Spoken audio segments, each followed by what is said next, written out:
প্রিয় কৃষিপ্রেমী ভাই ও বোনেরা, আসসালামু আলাইকুম। সকলকে আমার যত দর্শক বন্ধুরা আছেন বাংলা ব্লগ ইউটিউব চ্যানেলের পক্ষ থেকে নতুন বছরের শুভেচ্ছা।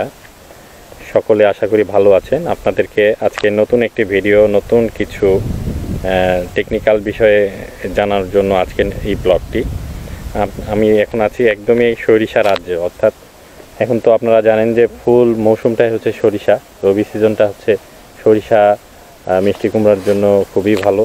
তো আমরা আজকে সরিষার বর্তমান চাষাবাদ, বর্তমান করণীয় এবং সরিষার পাশাপাশি কিভাবে সরিষা ফুল থেকে মধু সংরক্ষণ আহরণ করা যায় বাণিজ্যিক আকারে, সেগুলোর বিস্তারিত প্রতিবেদন তুলে ধরব। আশা করি সঙ্গেই থাকবে। মধু আহরণের প্রক্রিয়াটা দেখাতে চেয়েছিলাম, তারই ধারাবাহিকভাবে আমরা এখন মৌবাক্সের সামনে। আপনাদেরকে একটু জানিয়ে রাখি, এটা কৃষি বিভাগ থেকে প্রদত্ত একটি প্রজেক্টের মাধ্যমে কৃষক মোহাম্মদ খলিলুর রহমান ভাই এটা পেয়েছে। কৃষক পর্যায়ে উন্নত মানের ডাল, তেল ও মশলা বীজ উৎপাদন, সংরক্ষণ ও বিতরণ প্রকল্পে আওতাধীন কৃষি সম্প্রসারণ অধিদপ্তর থেকে তিনি এই মৌবাক্সটা পেয়েছেন। মৌবাক্সটার সম্পূর্ণ প্লাস্টিক কাঠামো, যদিও কৃষক যারা উদ্যোক্তা হয় তারা কাঠের বাক্সর মাধ্যমে করে নিতে পারবেন। তা আমরা এই পর্যায়ে একটু এটার কার্যক্রম সম্বন্ধে জানবো। তো আমি একটু কৃষক ভাইকে অনুরোধ করছি কিছু বলার জন্য। খলিল ভাই, আপনি এখানে একটু আসেন। আমরা জি, আপনি ভালো আছেন তো?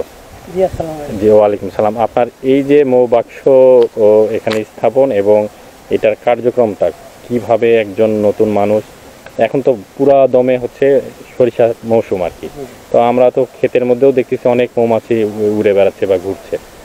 তা এখন একজন নতুন উদ্যোক্তা হিসাবে কিভাবে তিনি এই মৌ চাষটা করবেন সে বিষয়ে একটু জানাবেন। আপনি একটু কাইন্ডলি একটু কাছে আসে এখন বিস্তারিত একটু আমাদেরকে বলবেন।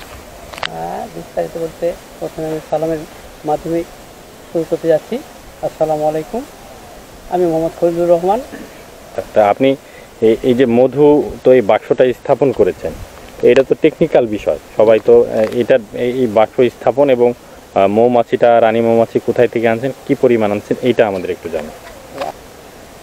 ওনার বাড়ি হচ্ছে চাঁপাইনবাবগঞ্জে। এই মৌমাছি আপনি একটা রানী মাছি দিয়ে কতগুলা মাছি, সৈনিক মাছি নিয়েছিলেন?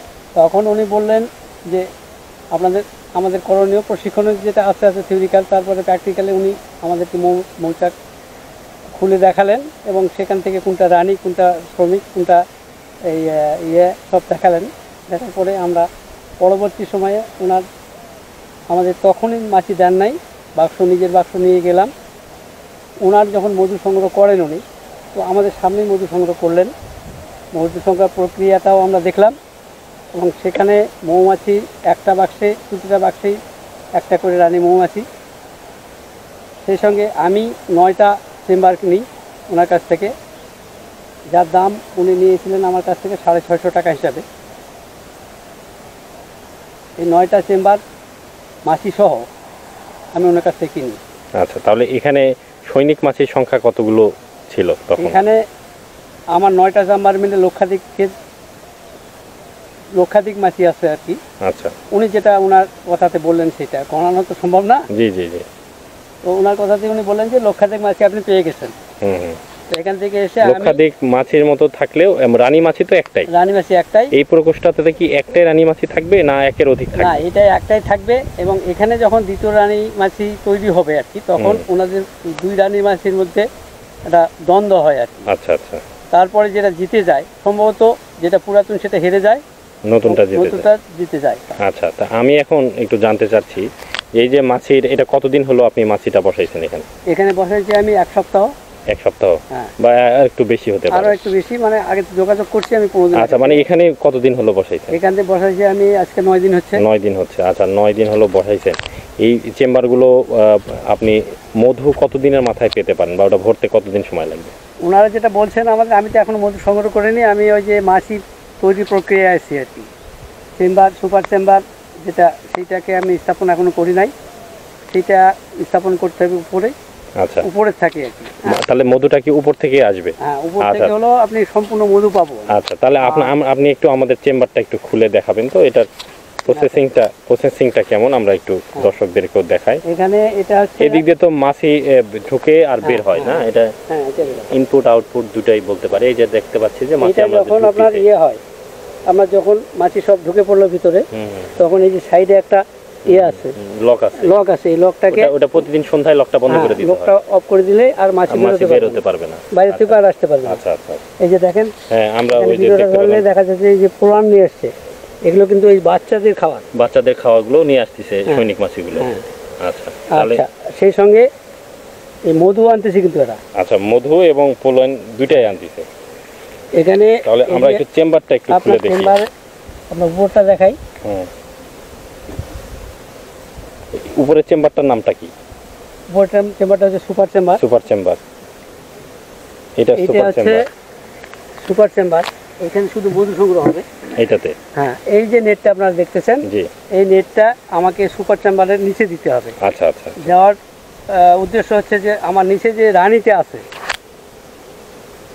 নিচে যে একটু সাইড নিচে যে রানীটা আছে, এটা আমার সুপার চেম্বারে আসতে পারবে না, উপরে উঠবে না, মাপে করা আছে যে রানীটা এখান থেকে বের হতে পারবে না। আচ্ছা, তাহলে সুপার চেম্বারে যেই শ্রমিক মৌমাছিটা যেটা বাসা তৈরি করবে আর কি, সেটা সম্পূর্ণ মধুর জন্যই তৈরি হবে। আচ্ছা, এবং পুরো এই যে চেম্বারটা দেখতেছেন আপনারা, এটার মধ্যে একটা ইয়ে লাগানো হয়, মোম লাগানো লাগিয়ে দেওয়া হয়, চাক। এইটাকে পুরোটা সুপার চেম্বার হিসেবে ব্যবহার করে, মধু সংগ্রহের জায়গা হিসেবে ব্যবহার করে। এটাতে কোনো বাচ্চা আসে না। কেন আসে না? যে নিচে যেহেতু রানী থাকলো, রানীর ডিম কিন্তু উপরে আসতে পারতেছে না, আর যখন ডিম আসতেছে না তখন বাচ্চার সম্ভাবনা নেই। সেই কারণে এই চাকগুলোতে, এইগুলোতে যত মধু হবে সব কিন্তু একদম বিশুদ্ধ। আর নিচে যেটা আছে সেটা হচ্ছে বাচ্চা তৈরির সূতিকাগার, সেইখানে আপনার মধু সহ বাচ্চা তৈরি হচ্ছে। আচ্ছা, তাহলে এইটাতে তো মাছি ভরে যাবে, তাই নাকি? হ্যাঁ হ্যাঁ, এটা কতদিন সময় লাগবে এটা ভরতে? 10টা আছে এটা। হ্যাঁ, এটা কতদিন সময় লাগবে? আরো সময় আপনার মাছির উপর নির্ভর করবে এবং আপনার সংগ্রহ বা ফুলের উপর নির্ভর করবে। আচ্ছা আচ্ছা আচ্ছা, এটা আপনার প্রতিদিন 3টা করে ভরে যেতে পারে, আবার একটাও হতে পারে। আচ্ছা, তাহলে আমরা এখন ওই নিচের চেম্বারটা, এখন এটা গেল, মানে উপরের চেম্বারটা সুপার চেম্বার এটাকে বলা হচ্ছে। আর যেটা হচ্ছে সূতিকাগার, সেইটা হচ্ছে আমার মাছিটা এখন এইখানে আছে। এখানে লক খুলে দিলে আপনার উপরের লকটা সেকশন হয়ে যাবে। হ্যাঁ, আপনি এটা আলতো করে রাখতে হবে এখানে। আচ্ছা, করে ভিতরে চেম্বারটা আমি দেখাচ্ছি। এইখানে আমার স্থাপনা, এই যে 9 দিনের মধ্যে আমি এই চেম্বারটা আমার একটু করে আলতো করে ধরতে হবে এখানে। আচ্ছা, হ্যাঁ, চাপ পড়লে কিন্তু মাছি কামড় দিবে। এটাই হচ্ছে চেম্বার, তাই না? এটা হচ্ছে চেম্বার। এটাতে বানাচ্ছে, এই যে দেখেন এদিকে বানাচ্ছে, এটা আমার এখানে এসে। আচ্ছা, এইটা পুরা বানাইছে আমার এখানে, এই ওরা বানাচ্ছে এই জায়গায়, তাই না? এখানেই তো মধুগুলো মানে ইয়ে থাকবে। এই যে চেম্বারগুলো বানাচ্ছে, চেম্বারগুলো ওখানে। এইখানে কেন নাই, আমি আরেকটা জিনিস আপনাকে দেখাই। এগুলো সতর্কের সঙ্গে করতে হবে এগুলো। আপনার এই যে এটা পড়ছে না, এটা চাপের মধ্যে পড়ছে না, এটা কামড় দিবে আপনার।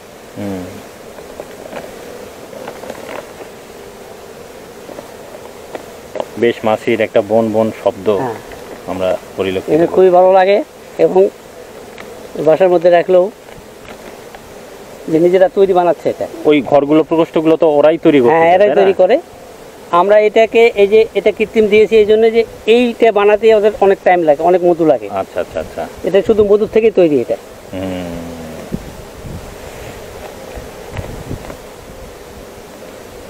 এইটা হচ্ছে এখানে এসে বানালো। আচ্ছা, এটা একটা চেম্বার, মানে এটা মোটামুটি ভর্তি। হাতে ধরবো, এটা তো মোটামুটি একটু ভরে যাচ্ছে আর কি। এইটা ভরে গেছে, এখানে মধু আছে। হ্যাঁ, এই যে প্রকোষ্ঠগুলো ওরাই করছে না, ওই প্রকোষ্ঠতে, হ্যাঁ প্রকোষ্ঠতেই এই মধুগুলা থাকবে, তাই তো? এই যে এই প্রকোষ্ঠগুলো সব ভরে যখন আমার 75 ভাগ ইয়ে হবে, হ্যাঁ, তখন আপনি মধু আহরণ করতে পারবেন। তখন আমি আহরণ করতে পারবো। এই যে উপরটা মধু, এই যে উপরটা মধু, ঢাকনা এখনো বন্ধ করা শুরু করেনি এরা, তবে কিছু সময়ের মধ্যে এরা ঢাকনা বন্ধ করা শুরু করবে। আচ্ছা, তাহলে আমরা এটা লাগাই দেন, তারপরে আমি লাগালাম। তো এখানে একটা বাক্স দিয়েছেন, এখানে কি আর কোনো বাক্স স্থাপন করা যাবে না? হ্যাঁ, করা যায়। এই যে আমার 1.5 একর, মানে 3 বিঘা জমি সরষে আছে এখানে আমার। আচ্ছা, এই সরষেটাতে আমি 10টা বাক্স ইয়ে করতে পারি। আর 10টা বাক্স মোটামুটি 10টা আমি এখানে স্থাপনা করতে পারি। আচ্ছা আচ্ছা, তাহলে 10টা থেকে আমি সমান ফল পেতে পারি। সমান ফল পেতে পারেন না। তা আপনি এখানে আগামীতে এটা যদি যখন চেম্বারগুলো পূরণ হয়ে যাবে, দিনে কতটুকু মধু আহরণ করতে পারবেন বলে আশা রাখেন? আমি আশা রাখি এখানে আমি যেটা প্রত্যক্ষ করে আসলাম সেখানে 68টা বাক্স থেকে ওনারা আমাদের সামনে 32 মণ মধু আহরণ করলো ফ্রিজারে। আচ্ছা, মানে এটা সেটা কতদিন পর পর? এটা হলো 27 দিনে, ওরা বলছে যে 13 দিনে একবার আহরণ করছে, আচ্ছা, আর পরের 13 দিনে 14 দিনে আমরা গেছি আবার আহরণ করছেন। তাহলে মোটামুটি সামনে আহরণ 2 করছে। সপ্তাহ পর পর এটা মধু আহরণ করা যায়। জি, জি। তাহলে এটা মানে পিওর মধুটা Pure পাওয়া যায়। মধু অনেকে তো আবার আগামও করে ফেলে অনেক সময়। আগাম করা যাবে না। আপনার যখন 75 ভাগ ওই যে মুখগুলোকে, নিপিলের মুখগুলোকে বন্ধ করে দিল আর কি, ওরাই মশারাই বন্ধ করে এটা, তখন বুঝতে হবে যে এটা অ্যাডাল হয়ে গেছে। তখন এইটা আমাদের কৃষি অফিস থেকে দেওয়ার সরঞ্জামের মধ্যে একটা বাক্স আছে, সেটা খুবই মনোরম এবং দামি জিনিস। ওইটাতে দিয়ে হাওয়া দিয়ে বিশুদ্ধ মধুটা আমরা বের করে নিই। তাহলে কি হয় যে আমাদের চাকগুলো মৌমাছির যে বাসা সেটাই অটুট থাকে, একটা কোনো খোলে না। আচ্ছা আচ্ছা। তাহলে পরে কি হয় যে এই বাসাগুলোতে এসে সরাসরি তারা মধু স্থাপনা করতে পারে, আর নতুন করে বাসা বানানোর তার দরকার নাই। আর বাসা বানাতে গেলে তাদের অনেক মধু খরচ করতে হয়, তাহলে সেই সময়টাও নষ্ট হলো না, আর বাসাটাও তৈরি বাসা পেয়ে গেল। আচ্ছা, আমরা অনেক ওই বাসাগুলো তখন আমরা সুপার চেম্বারে স্থাপনা করব। আচ্ছা, অনেক ধন্যবাদ খলিল ভাইকে। প্রিয় দর্শক বন্ধুরা, আপনারা বাণিজ্যিকভাবে মধু কিভাবে আহরণ করবেন বা সংরক্ষণ করবেন তার একটা তথ্যচিত্র কিছুটা আমরা তুলে ধরলাম। তো প্রিয় দর্শক বন্ধুরা, হয়তো ভিডিওটা কিছুটা বড় হয়ে যাবে আপনাদেরকে জানার জন্যই এই আজকের এই ভিডিওটা, এবং সকলকে ধন্যবাদ সাথে থাকার জন্য। চ্যানেলটাকে বেশি বেশি সাবস্ক্রাইব করবেন এবং কমেন্ট করে জানাবেন যে আপনারা কি বিষয়গুলো দেখতে চান। সকলকে ধন্যবাদ এবং আবারও নতুন বছরে সকলকে শুভেচ্ছা। ভালো থাকবেন।